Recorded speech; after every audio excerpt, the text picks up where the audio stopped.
Vincent Hugeux, bonsoir. Bonsoir. Vous êtes journaliste, auteur notamment de Tyran d'Afrique aux éditions Perrin. Depuis 2015, le Burkina Faso compte 2000 morts, 1,5 million de personnes qui ont dû fuir leur maison. Est-ce qu'on peut parler d'un pays désormais assiégé par les groupes terroristes ?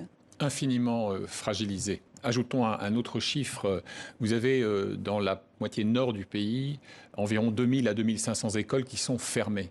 Ce qui signifie 300 000 enfants durablement déscolarisés. Ça donne aussi un peu la mesure de la fragilisation de l'État burkinabé ou de ce qui en tient lieu.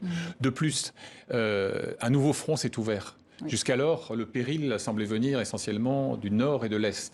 Et voilà que dans le sud-ouest, non loin de la frontière ivoirienne, on voit également des attaques de nature terroriste. Donc on a effectivement ce sentiment que, mis à part Ouagadougou, Bobo-Dioulasso et quelques provinces, eh bien c'est maintenant l'ensemble du territoire du pays des hommes intègres qui est vulnérable.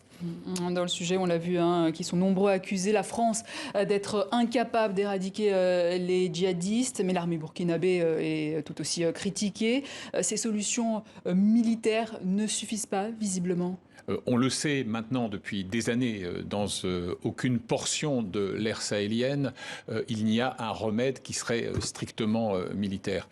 S'ajoutent au Burkina d'autres données qui sont essentielles à avoir à l'esprit. D'abord, n'oublions pas que le président Roch Marc Christian Kaboré n'a jamais pu s'affranchir d'une forme de méfiance pour l'institution militaire. Il voit, à tort ou à raison, la hiérarchie galonnée, les anciens, comme certains d'entre eux en tout cas, des sortes de pro-Blaise Compaoré impénitents.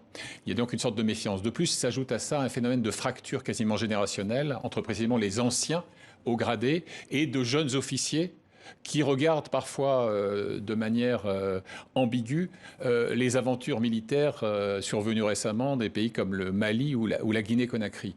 Et donc on sent bien qu'un Roch Marc Christian Kaboré, qui jusqu'alors par exemple avait toujours refusé de nommer un militaire au ministère de la Défense, ce qui était une sorte de reflet de la défiance que j'évoquais à l'instant, il a fini par s'y résoudre, un peu sous la pression, mais à reculons.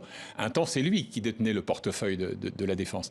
Et donc, alors quelle est sa responsabilité au président au vu de cette situation chaotique? Il n'y a pas dit que tous les responsables devront être sanctionnés sans exception. On ne peut pas ne pas s'interroger.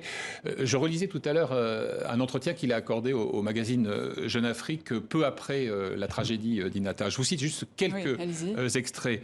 Dysfonctionnements inacceptables auxquels il faut apporter des solutions définitives. Nous prendrons les mesures appropriées et nous déciderons sans état d'âme. Je comprends la colère de mes compatriotes, dit-il. Et enfin, dernier élément que je tenais à citer, il demande à l'inspection générale des armées un diagnostic complet du dispositif sécuritaire et logistique. Il serait temps. Oui. La situation s'est même empirée depuis... On a presque l'impression d'entendre un commentateur navré d'une réalité tragique, plus qu'un chef d'État qui reste le premier patron de l'armée du pays.